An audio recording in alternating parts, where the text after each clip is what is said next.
What's going on, everybody? It's your boy Wnba Dfs here to bring you a quick builder, I guess, video, because I'm not going to do my crazy analysis like I normally do. We got about what, 2.5 hours before the actual slate starts, so I know you guys want something down dirty real quick. Get to the nitty-gritty good stuff in regards to how you're going to build and what you're going to do on today's slate. If you're new here, drop a like on the video, subscribe to the channel if you want to see more stuff like this, player pool core, all that stuff going up on the YouTube membership tab and on the Patreon. You're looking for that, check the links down in the description below. Let's go. Really, the only news that you got to look at for today is just the fact that Kalani Brown for the what's their names, the Phoenix Mercury, she is now going to be out, but that kind of doesn't matter too much because they just got Natasha Mack and Alyssa Thomas back for today's projected starting lineups. Going over to RotoWire, we're also getting Paige back, so Paige should be back inside the starting lineup as well. Alyssa Thomas, like I said, she's expected to be back. And then, of course, you got Kathy Westbell, all that other good jazz over there. For the Sparks, Julie Alderman, she's going to be out for them. That's a big thing for them. Nothing for the Aces that we got to worry about over here on Minnesota Lynx. Jessica Shepard, she is out. So our girl, Alana Smith, she's going to be in some tight minutes now, and I kind of like the upside over there. And then Seattle Storm, they continue to just dodge the injury bug for them in regards to main pieces and stuff being out. So head on over to DraftKings, the site to play the most on the site. If you guys don't got an account, you want one, check the link down in the description box below so you guys get that deposit match bonus and join your boy over here on the King. So looking at it real quick on the Sparks, really, I know this is going to be quote unquote the revenge narrative spot for Plum, for Wnba, stuff like that. If you look at it, if you want to get up there to Plum, I will say they are coming off of an OT game, and it was a game that they had to travel. So now they're traveling over here to Las Vegas. Of course, not too far in distance regards to they're right there over there on Cali, but they already played once, and Jackie Young did a pretty good job of clamping Kelsey Plum. Now, if you want to go with the recency bias and be like, okay, Plum is 10-9, definitely a really great GPP option and spot you can go to, or you can come down here to Wnba, who just seems to always be able to play the Aces pretty well. She's at least dropped 30 plus fantasy points. I want to say what, the last 4 or 5 times that they've matched up versus them. So that's not a bad spot. Plum would definitely be the GPP option.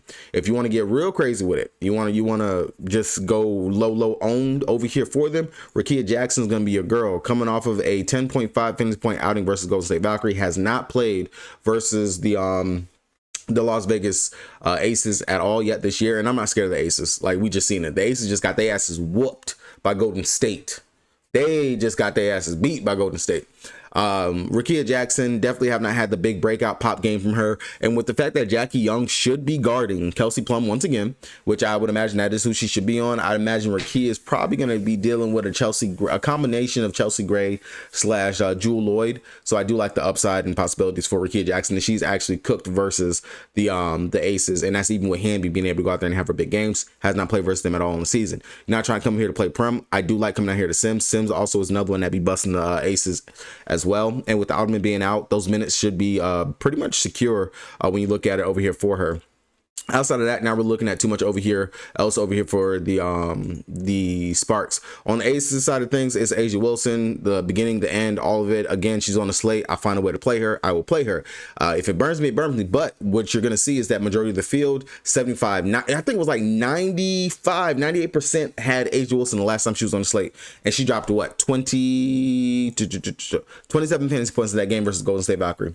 But it didn't matter because majority of the field is going to flock and go ahead and play A'ja. Now, of course, the pivot, go ahead. You look at your feed, you look at your side two, you look at your Alyssa Thomas, NECA. Those are the pivots that you can come to. But when it comes down to like raw actual ceiling, A'ja Wilson's is a tier above everyone else's. Oh my God, my neighbor's dog got loose. Oh damn, you better catch him. You better go catch Fido. Oh shit. Damn. But A'ja Wilson, of course, 12-2, don't mind, of course, getting up there to her. She's going to be the main primary play you want to get to. Jackie Young, like I always say, if I'm not going to be playing A'ja, then I'm going to find a way to play Jackie, because typically these two are the driving force for this team. Chelsea Gray, Jewel Lloyd, Dana Evans, Stokes, Kitley, T. Mitch, all these guys are all just GPP options. Hope that I can catch them on a good day. I really don't give a damn about them because this roster is ass from the floor, well, not even the floor, from the ground up. It's lower than that. Like this whole roster, the Aces are trash. Trash, trash, trash, trash, trash. They are not the same aces that what we've seen before. That is my small little rant I'm going to give you guys in this video. Outside of that, not really looking at anyone else over here. They will all be just GPP options. Nothing that really sticks out or I want to focus to. On the Dallas Wing side of things, we get Paige Becker back. Only thing with the fact of Paige being back and they saying no minutes limit and everything, she's automatically jumped right back up to 10-2, which is crazy. Would love to have gotten her at a steal because guards, actually point guards and stuff like that, going up against the Mercury is a good spot. Paige would be one of your ultimate GPP options if you think that she'll be lower owned right here, which I would imagine that she might be. You got Skylar Diggins-Smith, you got Courtney Williams, who I think is dealing with a calf injury, so it's a decent spot to zag while everyone zigs and go up here to Paige. Arike, hopefully with Paige being back, maybe she can continue to find something. I know she was able to actually pop in that last game. 9-9, honestly do not mind getting her right here, hoping that this is going to be a clash of, you know, two homies going out here with her going up against Satu. If you guys don't know, realize, you know, Satu played for us. We drafted her, all that good jazz. The unicorn finally left us. I'm not going to cry about it. It's okay. All good things have to end. But Arike, 9-9. I do like the upside possibilities. It's not bad. Carrington, price got to come back down now with Paige Buckets being back over there. I'm not even going to look in that direction for her. Misha Hines-Allen. If they're going to continue to start G, which G is the ultimate value to me today, I still will continue to attack Phoenix with opposing bigs, even with Natasha Mack being out there, AT being back. I don't give a damn. G, the fact that she can actually stretch the floor makes it a really good upside for her, and I do like that. 5K, I know she started last game, but didn't really do so much. It was Maddie the baddie off the bench. She came out there, she played great, but still 30 minutes, cannot beat that. Minutes equals production and upside in the WNBA. I will take that all day. She sat for 6 minutes. I like the upside. I will go right back to G in a good and favorable spot for her. Maddie, lightning has to strike twice, and I don't think that it will in this position and spot. And Alyssa Smith, she's going to be playing in China soon enough, so we're not even going to worry about that. Now this is where it comes down to the bench. When Paige was out, of course, we were seeing Charles, we were seeing James, we were seeing Quinterly in these last couple of games. I'm hoping we will still be able to see Quinterly because she has been showing some flashes with her little demon speed and stuff out there. 19 and 16 minutes in the last 2 games. Coach can't yank that. Like if we're building on what they're doing, don't yank it completely is what I see in my eyes. Do not yank it completely. At least she still should be getting about 10 to, if she can etch out to 15 minutes, I'll take it. Please do not yank that. Like let these girls continue to develop and let us continue to see the upside, and I wouldn't mind it. But Quinterly, out of all these guys out here, I know Charles started the last game. I'm not too inclined to go back to her right there. My upside is more on Quinterly than it is for Charles, and that 4,500 is way too much to me in regards to that, especially with Paige and everyone else being back. So I would take a stab at Quinterly if I'm looking at some crazy value down here. On the Phoenix side of things, when you look at him, Satu Sabali, I don't even have to talk about it, beat a dead horse, none of that. Alyssa Thomas, she's back. If they say AT is a full go, again, Dallas, we're trash on defense. Our defense is just as bad as what last year.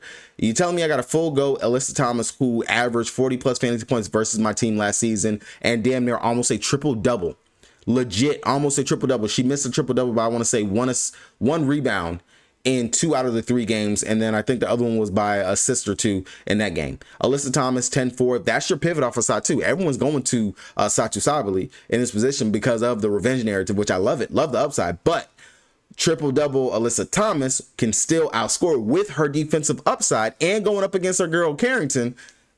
I'll take that right there at 10-4. Perfect upside. Love it. Especially no Kalani Brown. Maybe some center minutes for AT. I like the upside.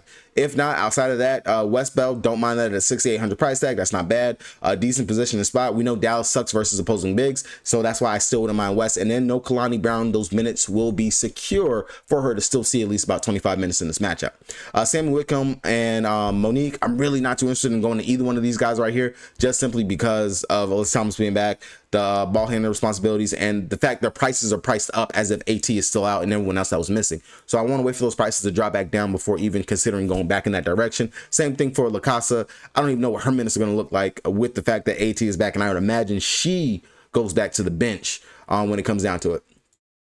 Over here for the Minnesota, I always want to say Timber Pups whenever I come over here to the links, but for Minnesota, it's fee 12-3. Okay, she should be playing majority of the minutes. Like, this is Commissioner's Cup status battle right here. The undefeated Minnesota Lynx, by the way, undefeated still. There's only 2 undefeated teams still, the Lynx and the New York Liberty.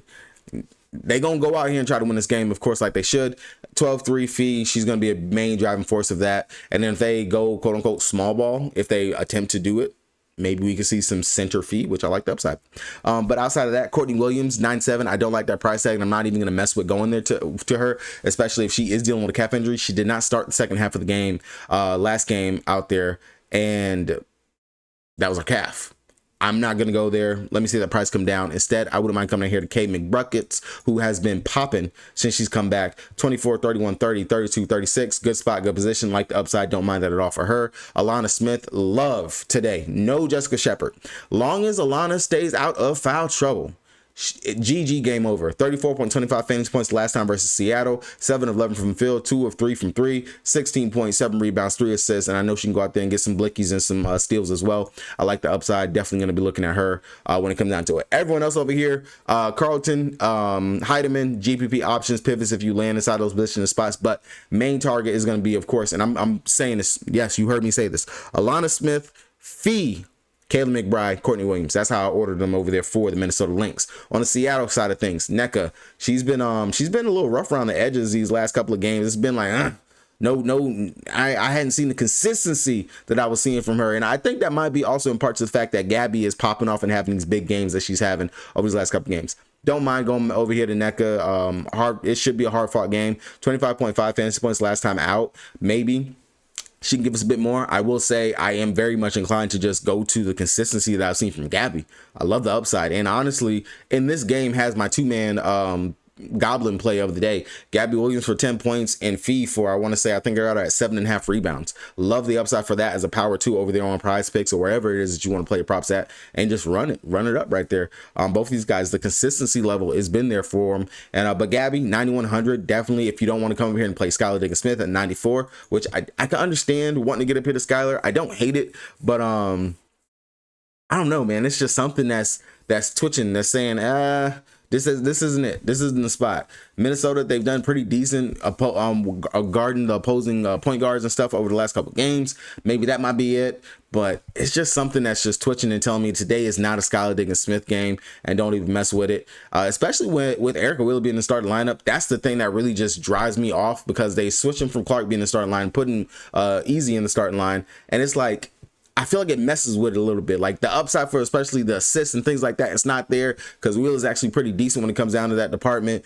And then if Wheeler actually gets hot, that really does take away from Skylar what she can do. It was by the grace of God that Skylar was actually even able to get to this 44.75 fantasy points last time out, because she was nowhere near that going into the half last game. So, I mean, that's just my take on that. But really, Gabby Williams is the best play over here to me from Seattle. Then I would have to say it's going to be Nneka, Skylar, and then Erica Wheeler and Ezzy would be how I order that. Nobody off the bench is anything that I pay attention to over here for them, and like that's just that for me. So, of course, core is right now at the gate. A'ja Wilson, she's prime, like just going straight to that. And then right now over here from Dallas, G. Like both of those two are prime candidates that I'm really trying to build around for today. Like the upside for G in this position and spot. Should be good for her. Should be one of her last 1 or 2 games, I think, before she goes overseas. So definitely don't mind taking that right there. And then, of course, A'ja Wilson. After they just got the dog shit beat out of them by Golden State, I imagine we should see a very aggressive Aces. If we don't, then something's wrong. All right, guys, this is going to do it for me. Hopefully, you guys were able to get something from this. Kept it short, sweet, straight to the point. Any questions, drop them down in the comment section. All my stuff is going up right now. Peace.